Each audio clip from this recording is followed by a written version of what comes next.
আমাদের সরকার হচ্ছে মানবিক সরকার এবং আমাদের দৃষ্টিভঙ্গি অলওয়েজ আমরা পলিটিক্যালি দেখি না, আমরা মানবিকভাবে দেখি। আমরা মাননীয় মুখ্যমন্ত্রীকে চিঠি দিয়েছি যে মাননীয় মুখ্যমন্ত্রী, আপনি আমাদের মুখ্যমন্ত্রী, আপনি মানবিক মুখ্যমন্ত্রী, আপনি যোগ্যদের তালিকা কেন প্রকাশ করছেন না? দাগি তালিকায় নাম না থাকা শিক্ষকদের ফের পরীক্ষায় বসানোর সিদ্ধান্তেই অনড় মুখ্যমন্ত্রী মমতা বন্দ্যোপাধ্যায়। ৪ সেপ্টেম্বর শিক্ষারত্ন পুরস্কার প্রদান অনুষ্ঠান থেকে তিনি জানান, যোগ্যরা ফের পরীক্ষা দিয়ে শিক্ষকতায় ফিরতে পারবেন। এছাড়াও টেন্টেড তালিকার শিক্ষকদের জন্য বিকল্প ব্যবস্থার আশ্বাস দিয়েছেন মুখ্যমন্ত্রী। তবে এই সিদ্ধান্তে খুশি নন চাকরিহারা যোগ্য শিক্ষকরা। আন্দোলনকারী সুমন বিশ্বাস জানিয়েছেন, ফের পরীক্ষা দিতে নারাজ তারা। আমরা অনেক সময় করতে চাইলেও আইনের জটিলতায় যারা আইনটাকে বেলাইন করে দেয়, এটা আমি কোর্টকে দোষ দেবো না, আমাদের মতো কিছু কিছু লোক আছে, তারা চলে যায় কোর্টে, সব স্টে করে দাও, 1 সেকেন্ডে স্টে হয়ে গেল, কত লোকের ভবিষ্যৎ চলে গেল। এই যে টিচারদের অনেকের চাকরি চলে গেছে, আপনারা কি ভাবছেন আমি মানসিকভাবে এতে খুশি? নো। যারা চাকরি করত, যাদের আনটেন্টেড, তাই তো তো তাদের জন্য অলরেডি আমরা প্রসেস শুরু করে দিয়েছি এবং তাদের বয়স কনসিডার করা হয়েছে, যেহেতু তারা 10 বছর 12 বছর কেউ চাকরি করেছে, তাদের 10% এক্সট্রা এক্সপিরিয়েন্সের জন্য রাখা হয়েছে। তাদের বয়স, যে যার বয়স আছে তারা অ্যাপ্লাই করতে পারবে। প্রায় 30% রাখা হয়েছে, যেটা তারা সুযোগটা পেতে পারে পরীক্ষা দিয়ে, কারণ কোর্টের অর্ডার অনুযায়ী।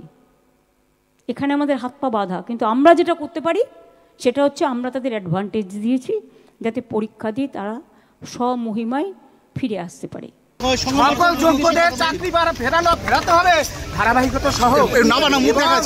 এই যে পরীক্ষা নেওয়া হচ্ছে, এই পরীক্ষা যোগ্যদের তালিকা, এই পরীক্ষার প্রয়োজনীয়তা এদিকে তাকিয়ে অনেক চাকরি প্রার্থী আছে যারা পরীক্ষাই বসতে পারে। সুতরাং রাজ্য সরকার মানবিক হয়ে মাননীয় মুখ্যমন্ত্রী তিনি এই পরীক্ষা স্থগিত করুক, যোগ্যদের নির্ভুল বিপুল তালিকা প্রকাশ করুক। জেদাজিদি না করে আমরা এখন মৃত্যু পথযাত্রী, যে কোনো সময় যে কোনো কিছু হয়ে যেতে পারে। আমরা মাননীয় মুখ্যমন্ত্রীকে চিঠি দিয়েছি যে মাননীয় মুখ্যমন্ত্রী, আপনি আমাদের মুখ্যমন্ত্রী, আপনি মানবিক মুখ্যমন্ত্রী, আপনি যোগ্যদের তালিকা কেন প্রকাশ করছেন না? কেন বিধানসভায় জরুরি অধিবেশন আসছে না? জরুরি অধিবেশন এনে বাংলার শিক্ষা ব্যবস্থার যে ক্ষত, আজকে যোগ্য শিক্ষকদের কোনো পাপ করেনি এই রাষ্ট্র, এই দেশ, এই নির্বাচিত সরকার আমাদের ন্যায় দিচ্ছে না। আমরা শান্তিপূর্ণভাবে পুলিশ প্রশাসনকে তাদের কথা মেনে আমরা শান্তিপূর্ণ। আর রইল পড়ে আমার হাতে আরও কিছু, যারা বেচারা টিচারিতে কাজ করেও আজকে অযোগ্য প্রমাণিত হয়েছে। এটা আমি আইনের সাথে আলোচনা করছি, আইনত আলোচনা করে হয়তো টিচার তারা হতে পারবেন না কোর্টের নির্দেশ অনুযায়ী, কিন্তু তারা যাতে গ্রুপ সিতে পায় বা সেই রকম পর্যায়ে সেটা দিতে পারি কি না আমরা, সেটা আইন যা বলবে আইনের সাথে কনসাল্ট করে খুব শীঘ্রই আমরা এটা জানাবো। আমি কাউকে হতাশ হতে বারণ করব, তার কারণ আমাদের সরকার হচ্ছে মানবিক সরকার এবং আমাদের দৃষ্টিভঙ্গি অলওয়েজ আমরা পলিটিক্যালি দেখি না, আমরা মানবিকভাবে দেখি।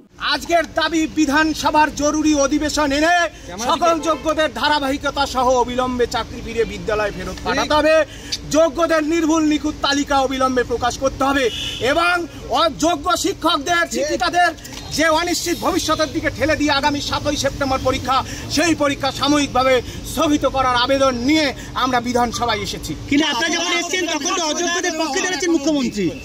যখন আপনারা এখানে আন্দোলন করছেন তখন তো মুখ্যমন্ত্রী কার্যত পক্ষে দাঁড়াচ্ছেন, অযোগ্যদের দাগিদের পক্ষে দাঁড়াচ্ছেন প্রথম থেকেই। তিনি কাদের পক্ষে আছেন এগুলো আপনারা জানেন। আজকে যেহেতু আমাদের মুখ্যমন্ত্রীর সাথে আলোচনা করতে এসেছি, তিনি কি ব্যবস্থা করেন দেখব, তারপরে আমরা অবশ্যই বক্তব্য করব। হাইকোর্টে প্রমাণিত, সুপ্রিম কোর্টে প্রমাণিত আজকে প্যানেলটা বাতিল হলো কেন। এই যে 1806 জন যা অযোগ্যদের পাওয়া গেল, এই চাকরিগুলো বিক্রি করেছে কারা? এদেরকে কেন জিজ্ঞাসাবাদ করা হচ্ছে না? এদের থেকে কেন বেতন ফেরত নেওয়া হচ্ছে না? যোগ্য ওয়েটিংদের কেন তাদের চাকরিতে জন্য চিন্তা করা হচ্ছে না? কেন যোগ্যদের যোগ্য হওয়া সত্ত্বেও কেন তাদেরকে পরীক্ষায় বসানো হচ্ছে? আন্দোলনকারী সুমন বিশ্বাসের দাবি, বিধানসভায় যোগ্য চাকরিহারাদের সঙ্গে বৈঠক করুন মুখ্যমন্ত্রী ও স্পিকার এবং যোগ্যদের পুনর্বহাল করতে বিশেষ অধিবেশন ডেকে সমাধান সূত্র বের করুক সরকার।